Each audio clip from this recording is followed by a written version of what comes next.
My name is Paul, and I am the voiceover for a ministry provided to you by Kym Coan at God is Government Called Your Daily Bread, taken from Christ's teaching of the Lord's Prayer in Matthew chapter 6, verse 11. This is a daily devotion ministry focused not only on uplifting Scripture, but Scripture that will grow your spiritual connection with Christ. We hope that you receive these devotions to uplift you, encourage you, but most importantly, advance your knowledge base of the Holy Scriptures.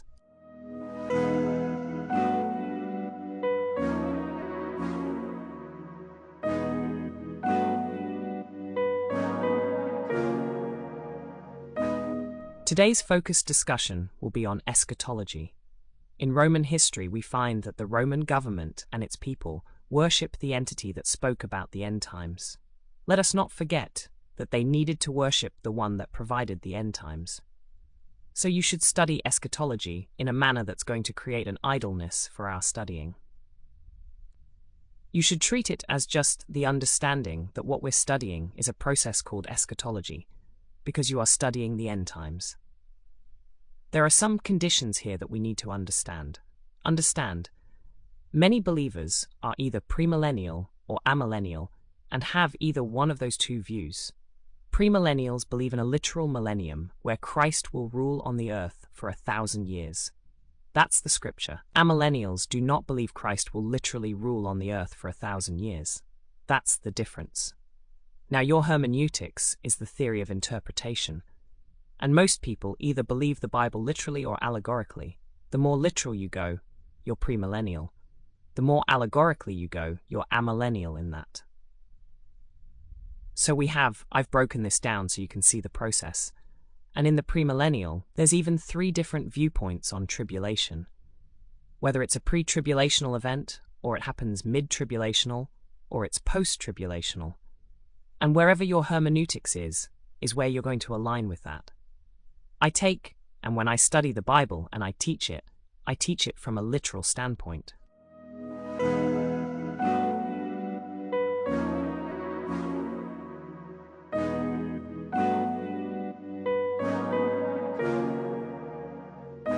I am premillennial and pre-tribulational.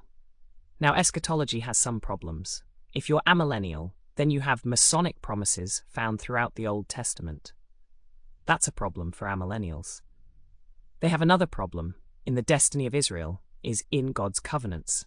Romans 9:11. Israel has a prophetic destiny, and the promise given to Mary by the angel Gabriel, which told her that Jesus would sit on the throne of David, which did not exist at that time. It doesn't exist today. It only exists when he comes back. So numerous confirmations of Christ's reign are in the New Testament. Now there's some issues in the premillennial areas as well. The premillennial views are divided by the questions of when does the church get rapture, the postmillennial at the end, the mid-tribulation at the middle, or the pre-tribulation, the rapture before the tribulation. All of them have separate viewpoints. I just mentioned these things because we're going to study Revelation as a premillennial, pre-tribulational point of view, because that is what Scripture tells us to do, okay? There's a heptadic structure, okay, which means a structure of 7s. I have given you a description of this. We're just going to walk through these, but there's over 100 that I could have given you in this book.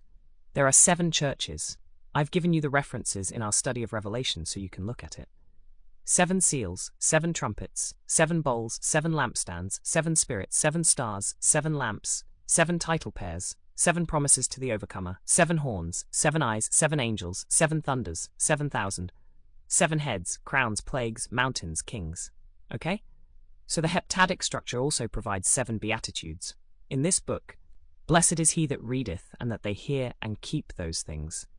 Revelation 1:3. Blessed are the dead who die in the Lord. Revelation 14:13. Blessed is he that watcheth and keepeth his garments. Revelation 16:15.